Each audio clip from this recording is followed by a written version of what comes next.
Hi, good afternoon. Let's get started. So I have a couple of reminders. Let's see. All right. So at any time, if you have any questions, feel free to unmute yourself or just put in the chat box, whichever works for you. Let me begin to remind you about the exam that's coming up. So we're going to have an exam on Wednesday. Not tomorrow, the next Wednesday. And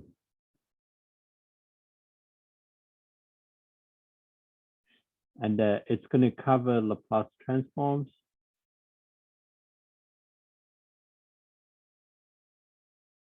So a good problems to review will be problems from lecture notes, recitation notes, obviously, as well as homework 5, which you finished Monday, yesterday, and also homework 6, which is due Sunday, I believe.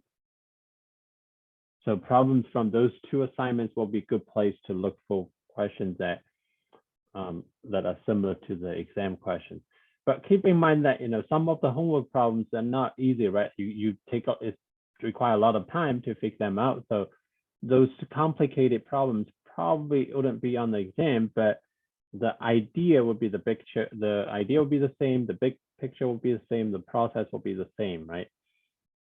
So make sure you know how to solve those problems, even though it might take a while, but just at least to know what the process is like when you see them on the exam. So that's the exam. Any questions about the exam?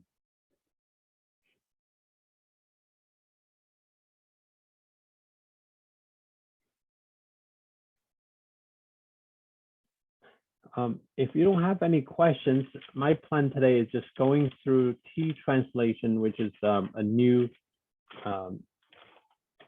technique with Laplace transforms. So let me write it down, T translation. So what do we have here is that there's a couple of rules. The first one, the second one, they're basically the same, the equivalent. So what we have is, if we want to find the Laplace transform of u t minus a, this is the Heaviside function of f of t minus a. And that this u part is going to give us e to the negative as. But then there's a second part, so that will be coming from the Laplace transform of f of t minus a, but it's not the same. It's actually Laplace transform of f of t. So be careful there. So here we had a t minus a, but after we extract the u t minus a and end up with e to the negative as, we have to replace t minus a with t. So that's the first rule. The second rule is equivalent. Instead of having f of t minus a, we might end up with u t minus a f of t. So just some function, we can call it f of t. So the u part we have t minus a, but the f part we only have t, so they don't agree. So in this case, when we find the Laplace transform, the u part still give us the same, which is e to the negative as. It doesn't change. But then we end up with Laplace transform of f of t, but it's not just f of t. We have to replace the t with t plus a first before we find the Laplace transform. So that's the difference. The difference is that in the second rule, obviously we leave the f of t the way it is, but then we have to replace the t with t plus a before we find the Laplace transform. So that's something to keep in mind. It's a little bit different there. And later on, we're going to look at examples that will probably apply both rules here. So the next part I want to write down is the inverse. So T translation inverse. Before I do that, let me note that for the first rule here, if we kind of rewrite it using the different notation, so that will be e to the negative as times capital F of s, right? So that's the capital F of s is just the Laplace transform of f of t. The inverse is sort of the opposite process. So reverse process of the first rule. So if we want to find the inverse Laplace transform of e to the negative as capital F of s, the first thing that we take out this e to the negative as, and that will become u t minus a. So that's the first part. And then we're just going to find the inverse Laplace transform of capital F of s. But that's only going to give us f of t, right? But we don't really, well, we're really not getting it right if we just end up with f of t. So we really should replace the t with t minus a in order to get this u t minus a f of t minus a form. So that's something to watch out for. So we have a t goes to t minus a in the inverse process, but in the forward process, we have t goes to t plus a.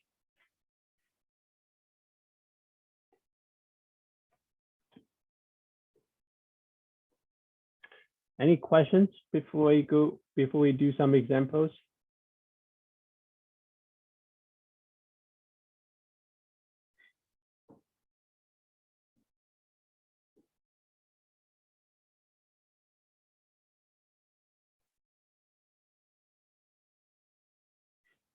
All right, let's begin with a couple examples. Hopefully that will help us understand how to use those rules.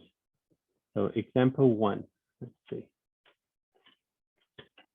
So for the function given, so for given f of t, which is the piecewise function, it has 0 as the first part. For t is from 0 to 5, and then have t minus 5 squared as the middle part. For t is from 5 to 10, and then 0 again for t is greater or equal to 10. So for this given function, we're going to do a few things. We're going to sketch a graph of f of t. The second one, we're going to find the expression of f of t in terms of Heaviside function.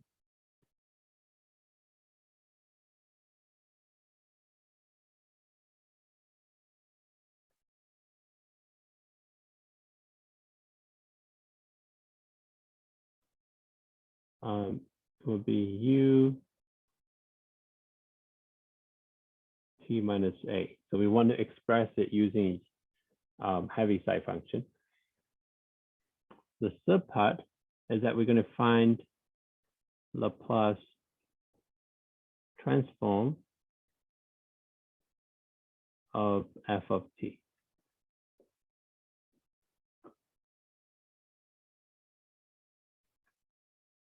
So that's a question. The first thing we're going to just plot it. So let's quickly sketch it. So we know that from 0 to 5, we get 0. So 0, 5, let's call this 10. So from 0 to 5, we get 0.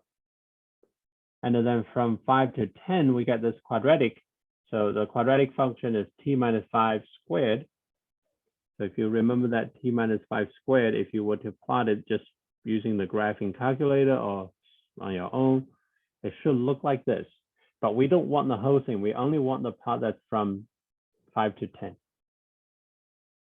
So this is the part that we're going to keep.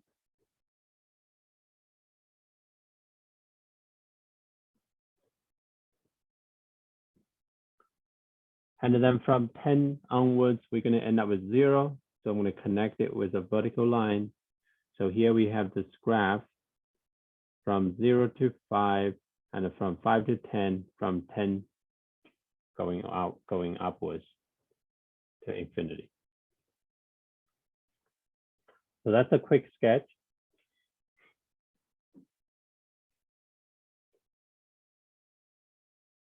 Okay, the next question is, how do we find f of t in terms of Heaviside function? The way I look at it is that I know that f of t, you have zeros, then you have t minus 5 squared. So what I do is that I factor out t minus 5 squared. So f of t is equal to t minus 5 squared as a factor from each part. If I take out t minus 5 squared from 0, I can factor out anything from 0, but I still end up with a 0 remaining. If I factor out t minus 5 squared from itself, I end up with 1. If I take out t minus 5 squared from 0 again, I get 0. So I end up with 0, 1, 0 as a new piecewise function with t greater or equal to 0, t less than 5, t greater or equal to 5, less than 10, t greater or equal to 10. And this new piecewise function is going to help me find the Heaviside function. But before I do that, let me sketch a graph again for this part. So I have from 0 to 5, I have 0, so that's a horizontal line, horizontal segment. And then from 5 to 10, I get 1, so that's also horizontal. And from 10 to infinity, I get 0 again. So if I connect them, so I get this kind of step function.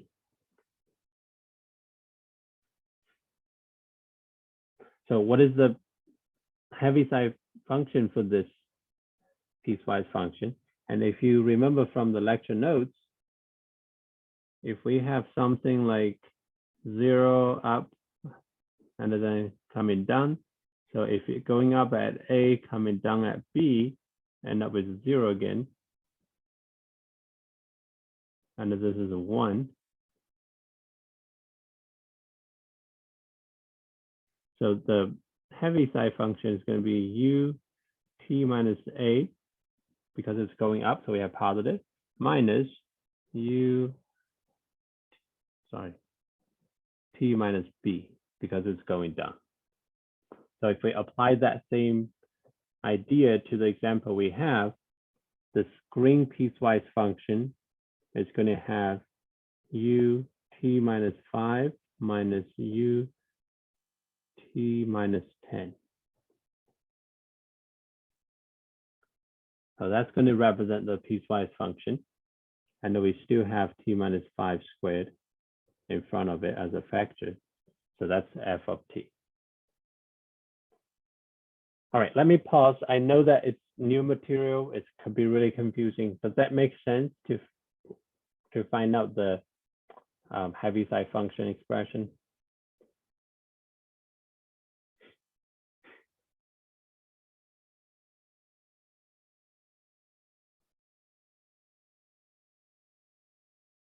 Any questions on that part?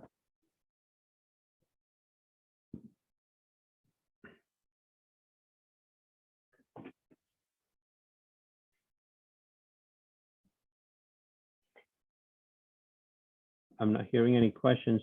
Again, just a reminder, please let me know if you do have questions. All right. So the next part is finding the Laplace transform of this. So we need to find the Laplace transform of f of t. Let's just call that capital F of s. That's going to be Laplace transform of what we found, right? So that's going to be t minus 5 squared, bracket, u t minus 5 minus u t minus 10.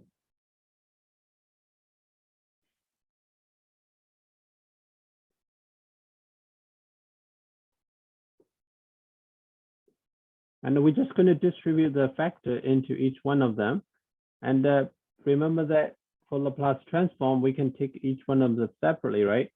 So we're just going to take the Laplace transform of the first one, which is t minus 5 squared times, I'm going to put the u part in front, u t minus 5.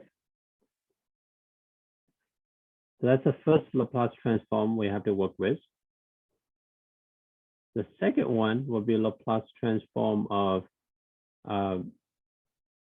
t minus 5 squared again with u t minus 10.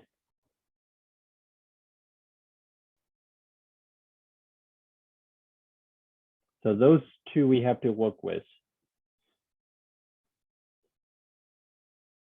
Let's work with the first one. So the first one here, we have u t minus 5 and then t minus 5 squared. So they're the same. So that means we can use the first rule, which says, let me put it on the right hand side here, which is Laplace of u t minus a f of t minus a is just going to be e to the negative as times Laplace of f of t. Because we have on the left, inside the Laplace transform notation, we have t minus a in both parts, just like we have t minus 5 here. So in this case, the a is 5.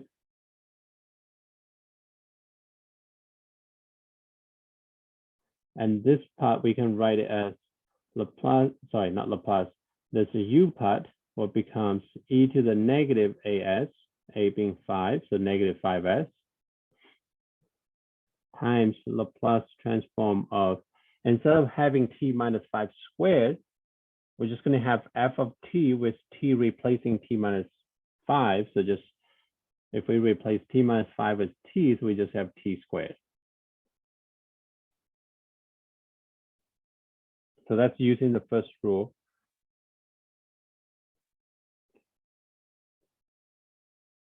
And then in the second part, we have u t minus 10. So this 10 here will be a. But we have t minus 10, then we have t minus 5 in the f of t and f of t minus a function. So they are really not the same. So we can't apply the rule directly. We're going to have to either try to somehow come up with a t minus 10 if possible. If not, then what we can do is we can use the second rule by treating this part as just f of t. So we don't worry about t minus 5. We just say, okay, that's a function of t. So the second rule says when we take the Laplace transform of u t minus a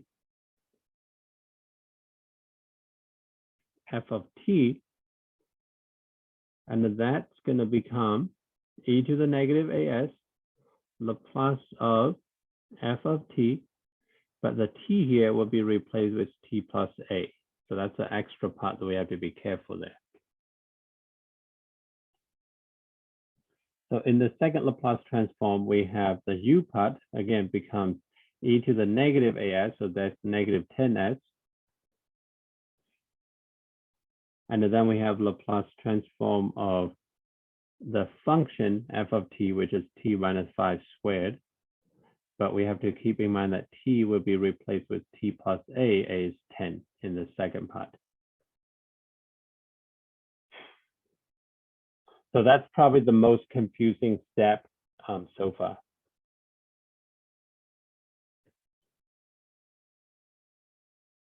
Please let me know if it doesn't make sense. And then the rest is about, simplifying the part that inside the Laplace transform and then find the Laplace transform. So I'm going to leave the first one for now. I'm going to work on the second one to simplify. So that's going to be negative e to the negative 10s. Then we have Laplace transform of, if I take the t here, and I replace it with t plus 10. So that's a t plus 10 minus 5 squared. So that's going to be t plus 5 squared. So this is a negative e to the negative 10s Laplace of t plus 5 squared. And you probably wonder, how do we find the Laplace transform of t plus 5 squared? That's not in the table, but there's a shortcut, which is expanding this t plus 5 squared first. That's negative e to the negative 10s Laplace of t squared plus 10t plus 25. And they're all nice. We have a number, we have a linear, then we have a quadratic, a square term. So we can find the Laplace of each one of them. But keep in mind that in front of it, we always have this negative e to the negative 10s term. So that's going to be multiplied with Laplace of t squared, just like the one outside. We can figure it out. And then plus 10 Laplace of t. And then plus, what about 25, right? Well, 25, we can think about as 25 times 1. So 25 times Laplace of 1. So now we should be able to figure out each part by using perhaps the rule that if you take Laplace of t to the n, it's from the table, that's going to be n factorial divided by s to the n plus 1. So put everything together, we get e to the negative 5s from the first term times Laplace transform of t squared using the formula. That's going to be 2 factorial over s to the 2 plus 1 s cubed in the denominator. Then we have minus e to the negative 10s multiplied with this bracket term. Bracket with 3 terms. So that's going to be the first one is just going to be 2 over s cubed. We already done that on the term, the first term.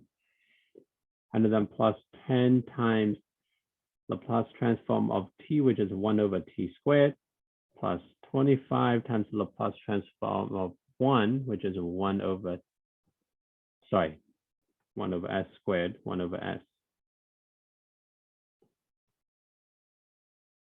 So that we have it. We can simplify this if we want, or we can just leave it.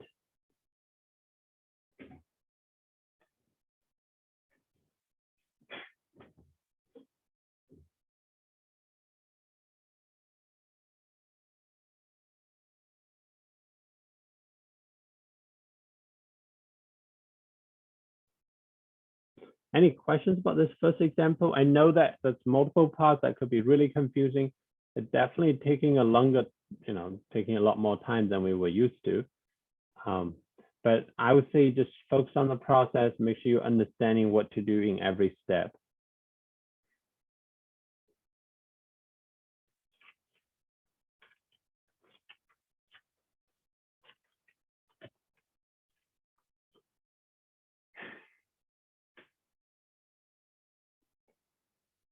I'm not hearing any questions.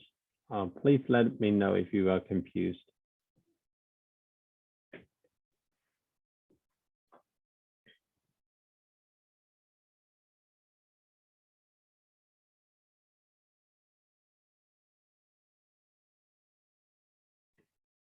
Yeah, I'm a little confused. I'm just trying to process. Can you just go over just like the first and second step again? The first Just and the explain second how step you, over like the here. pink and the orange. Yeah. Okay. Yep. So what I did was, so obviously there are 2 parts, right? We have to find the Laplace transform for. For the first part, what I did is, so maybe let me rewrite it on the side. So what I have, I'm going to put it here for the first part. So I have Laplace transform of u t minus 5, and then multiply with t minus 5 squared as a function. So I'm looking at it, I'm thinking, okay, so this looks like ut minus a, and then the function is in the form of t minus a, because if I think about the function is something squared, I have t minus 5 squared. So that's a function with t minus 5 as an input. So I'm looking at it like, oh, okay, that looks like we can apply the first rule very quickly. The a will corresponding to 5, right? So that will become e to the as, e to the negative as, so that's a e to the negative 5s. That's coming from this u part. And then I'm just going to take the Laplace transform of f function. It's not f of t minus a, just f. So I have to kind of extract the t minus 5 from there and then replace it with a t. So if I take away t minus 5 and I put a t there, I get t squared. Does that kind of help with the first part? Yeah. Okay, so that's for the first part. We happen to have like a t minus 5 in the u and also in the functions, the square function. That's good, right? But then I'm looking at the second one, the one on the right here. Looking at it, I have u t minus 10. And then in the parentheses, the square function, I don't have a t minus 10. I have a t minus 5, so they're different. They're not the same subtraction there. So the first rule I can't use because I need them to be the same. If I have t minus 10, t minus 10 squared, then I can use it again. I can't because they're different. So what I'm thinking is that, okay, so I want to find the Laplace transform of u t minus 10. And then I have t minus 5 squared.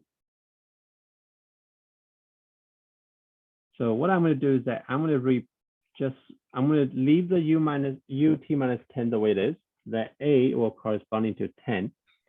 But then the t minus 5 squared, I'm just going to say, okay, that's just my f of t function.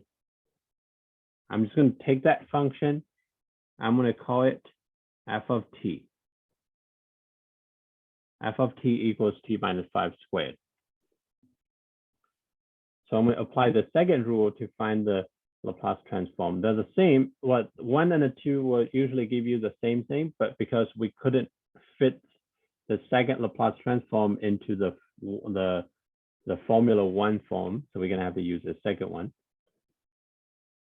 So from there, the u t minus 10 will give me e to the negative 10s because a is 10. And then based on the formula, we're just going to take the Laplace transform of f of t, and f of t is this t minus 5 squared. So we're going to leave it there. And then I have to replace t with t plus 10.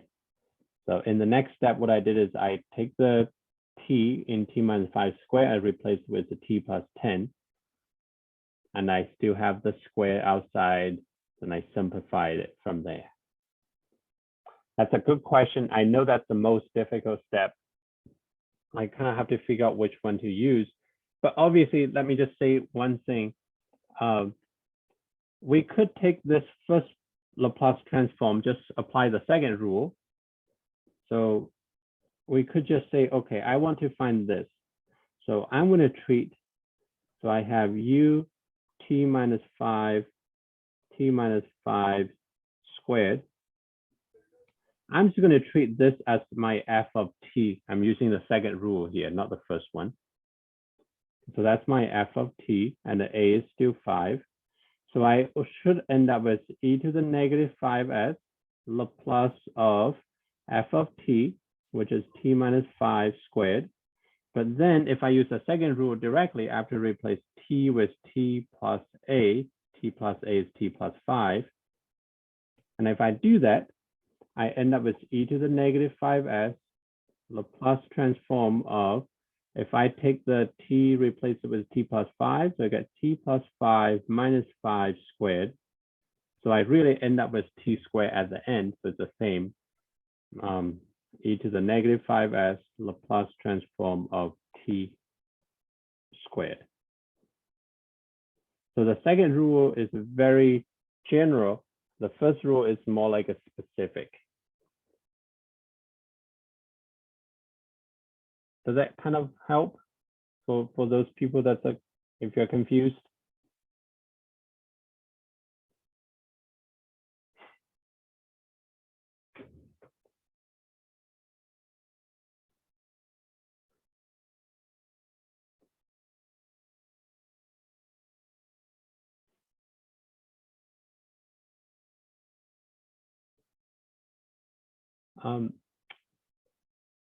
let me go through another example. Hopefully that will make it a little bit better. I hope it doesn't make it more confusing. So the second example I have is, so I have f of t. So we want to find Laplace transform of f of t, which is piecewise function. The first piece is cosine t, which t is from 0 to pi over 2, and then 0 as the second piece, which for t is greater or equal to pi over 2. So the first thing I'm going to do, I'm going to plot this like I did before, even though I don't have to, but I'm going to plot it no matter what, just to have a picture. So if I plot it, cosine t is from 0 to pi over 2. If you remember that for cosine function, if we're starting from 0, so that's going to be going down first until we reach pi over 2. And then obviously it's continuous, but we don't need it, this part here. We only want the part in the first quadrant. And then from t greater or equal to pi over 2, we just have a 0. So its graph looks like this. And obviously you probably wonder what happened to the left side of 0. It's not nothing, so we can assume it's a 0 there. Okay, so let's find the Heaviside function for this piecewise function. So what I'm going to do is I'm going to take f of t, I'm going to factor out cosine t from both pieces. So f of t, if I take out a cosine t as a factor, in the first piece, if I factor out cosine t, I should have 1 remaining. In the second piece, because I have a 0, so 0 divided by cosine t is still going to be 0, right? It's just going to be a 0 there. So this is for t is from 0 to pi over 2. This one is t greater or equal to pi over 2. Okay, so let's look at this piece, this new piecewise function. Can we write it in terms of Heaviside function? Well, I don't know. Let's plot it, right? So let's look at the graph first. So it says that we're going to have 1 from 0 to pi over 2. So 0 to pi over 2, we have this 1. Let me use a different color. And from pi over 2 to infinity, we're going to end up with 0. So I'm going to connect this, make it look like a box. Okay, what about the left side of 0? I don't know, nothing. So I'm going to assuming that's a 0 there. So there we have, just like before, we have the step function having 0 everywhere and then going up. So jump up at t equals 0, and then stay flat at 1, and then they coming down again at pi over 2. So just like we had before, so this means we can write it as u t minus 0 minus u t minus pi over 2. As Heaviside function. So whenever you have this shape that's going up, flat, coming down, flat. So when you have this shape, you can always write it as a difference of two Heaviside functions. So there we have f of t, which is cosine t times u t minus 0 minus u t minus pi over 2.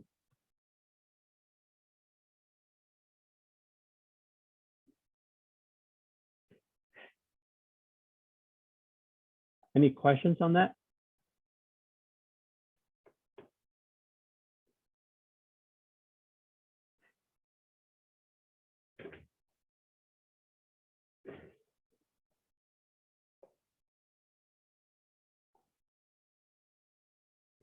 So the next step is to find out the Laplace transform. So if I apply the Laplace transform to f of t, so that's just applying the Laplace transform to cosine t as a factor times this 2u function, t minus 0 minus u t minus pi over 2.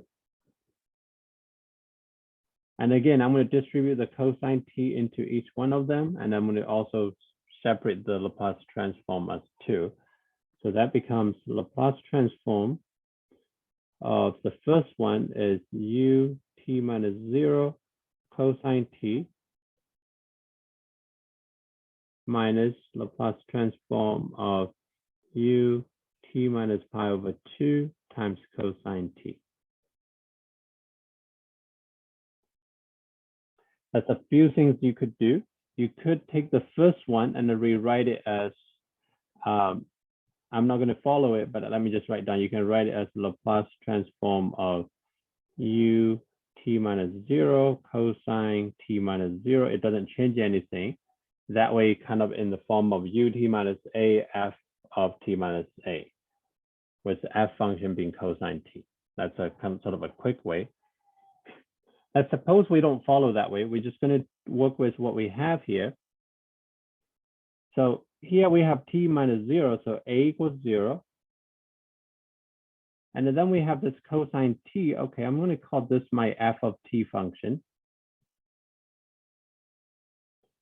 So I'm going to apply the second rule. And that will be, this,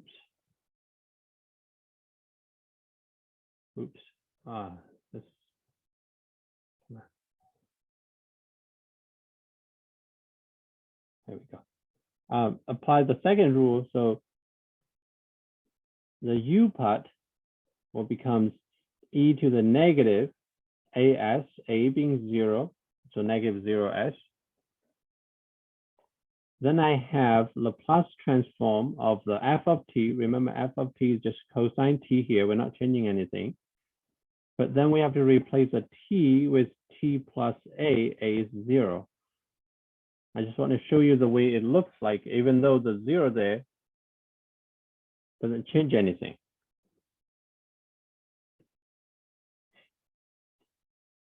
And what about the second one? The second Laplace transform, we have this part. So the u has an a pi over 2, so a equals pi over 2. Then we have f of t, which is cosine t.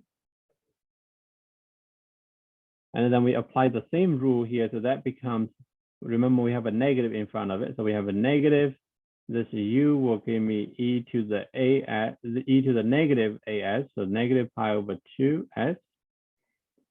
Then we have Laplace transform of f of t cosine t with t replaced with t plus a is pi over 2 in the second part. So the a is different, depends on which part you work on.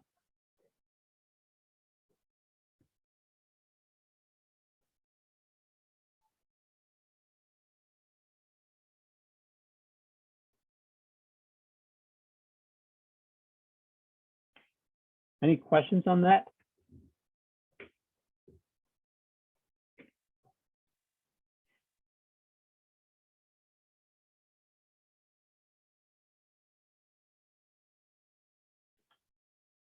And then what we do, we're just going to rewrite the t in each part with the substitution. So we get so here we have e to the negative 0s, which is just 1. We don't have to write the 1 there. So we got Laplace transform of cosine t plus the t here will be replaced with t plus 0. So t plus 0, it doesn't change anything, just t. And then we have minus e to the negative pi over 2s. Laplace transform of cosine t, that t is going to be replaced with t plus pi over 2.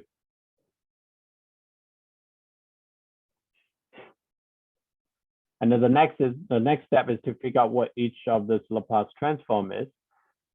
Now here's a hint for you. So here we can't find it directly. So what we're going to do is that we're going to use a sum of angle formula. So cosine a plus b is cosine a cosine b minus sine a sine b. So this is cosine t cosine pi over 2 minus sine t sine pi over 2, if you remember from a trick, probably pre-calculus or algebra 2 class. And the benefit of this is that pi over 2 is a nice angle, so quite a few terms will cancel. So cosine pi over 2, if you remember, that's a 0. Sine pi over 2, I believe it's 1. So we end up with Laplace transform of cosine t minus e to the negative pi over 2s, Laplace transform of negative sine t.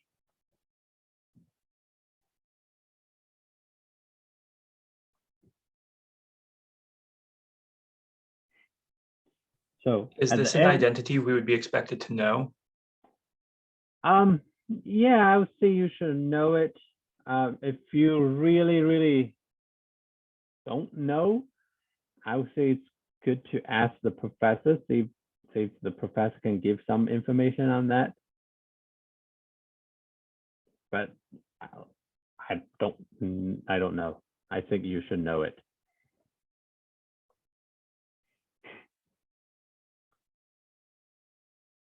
So at the end, what do we have is, if you remember that Laplace transform of cosine t is s over s squared plus k squared. K is 1 here, right? Because it's cosine 1t. And then minus e to the negative pi over 2s times Laplace transform of negative sine. The negative we can put outside, make it positive. And the sine is k over s squared plus k squared. Again, k is 1 here. So that will be the Laplace transform. Any questions about this example?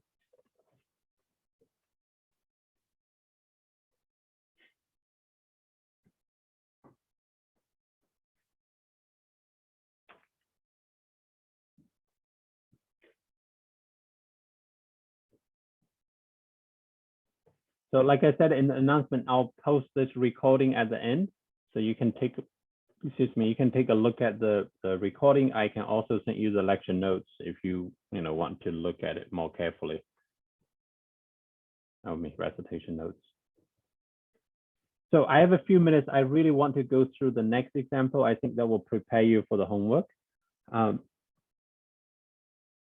Unless you have any questions.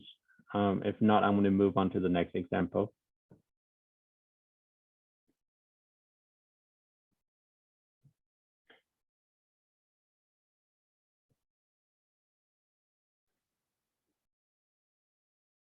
So the next example is to find the inverse Laplace transform of this g of s is equal to 4s plus e to the negative s divided by s minus 1, s plus 1. Sorry, s plus 2. It's complicated, right? Because it's a fraction, multiple parts in the numerator, multiple parts in the denominator. So we couldn't just say, oh, I'm going to look in the table, find the inverse Laplace transform. So if you remember a problem like this, what we're going to do is that we need to find simpler fractions.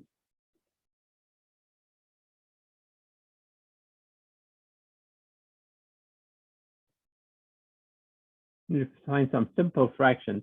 It could be partial fractions, right? But the first thing we're going to do is we're going to split the fraction into 2.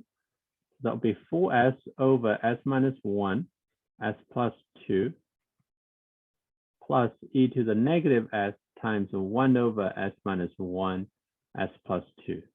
The reason I'm putting e to the negative s in front of it, because there's no way we can use it when we find the partial fractions. So we're going to find the partial fractions for each of them.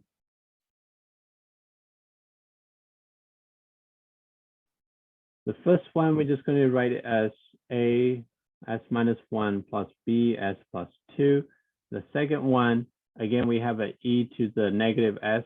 We're just going to leave it, but then that's going to multiply with those two partial fractions from the 1 over s minus 1 and the s plus 2.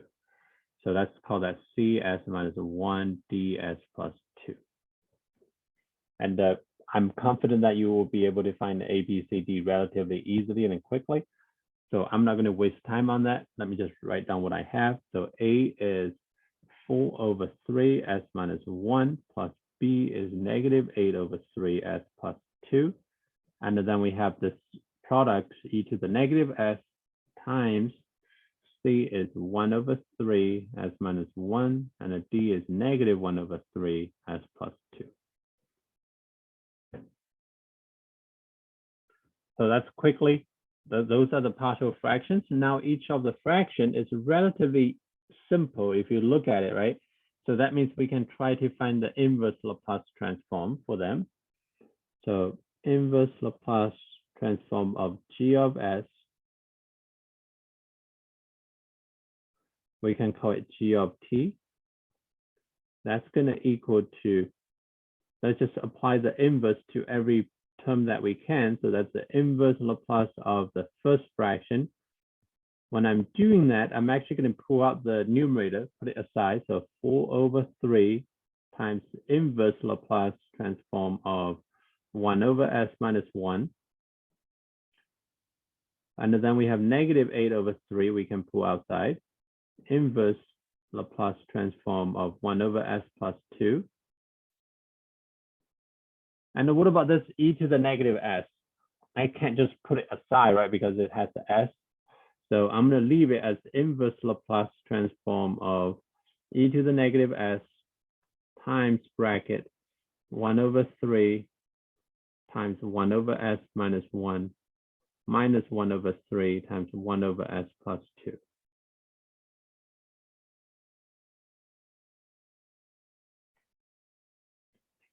In the next step, I'm confident that you can figure out this part. You can also find out this one by either looking at the table or look at your notes. Let's focus on the last part. So how do we find the inverse Laplace transform of this last part? We have a product. We have e to the negative 1s, negative 1 times s.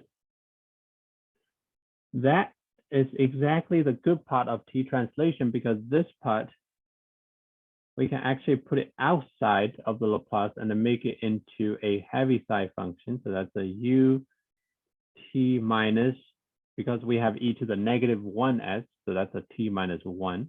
So a being 1 here.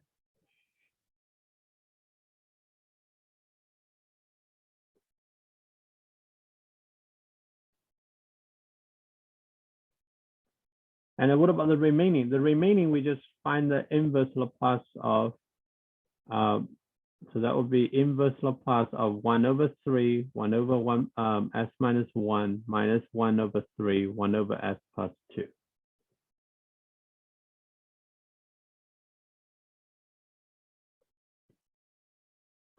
So that's going to be, I'm just going to focus on the last part. So that's going to be u t minus 1. And then we have, I'm going to distribute the inverse Laplace into each one of them. So I get 1/3 inverse Laplace of 1 over s minus 1 minus 1/3 inverse Laplace of 1 over s plus 2, which we can find, right? So this is all addition. So that becomes u t minus, oh, I forgot one thing. So when we do that,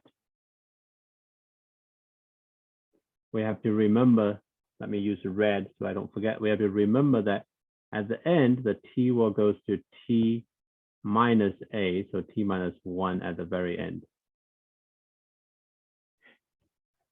So that's going to be u t minus 1 bracket 1/3, and the inverse Laplace of 1 over s minus 1. I'm almost done here. I know you have to go.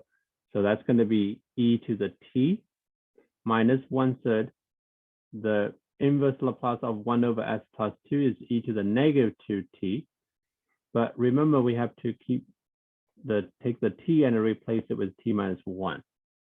So we end up with u t minus 1 outside. That does not change. So we get 1/3 e to the t minus 1 in the exponent minus 1/3 e to the negative 2 t minus 1 in the exponent. And then obviously we have two terms in front of it. So this will be the final answer. I apologize that I'm taking more time today. Does that kind of make sense?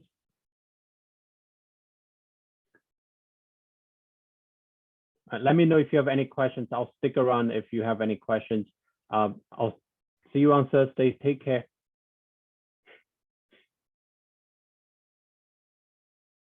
All right. Thank you. Have a good day.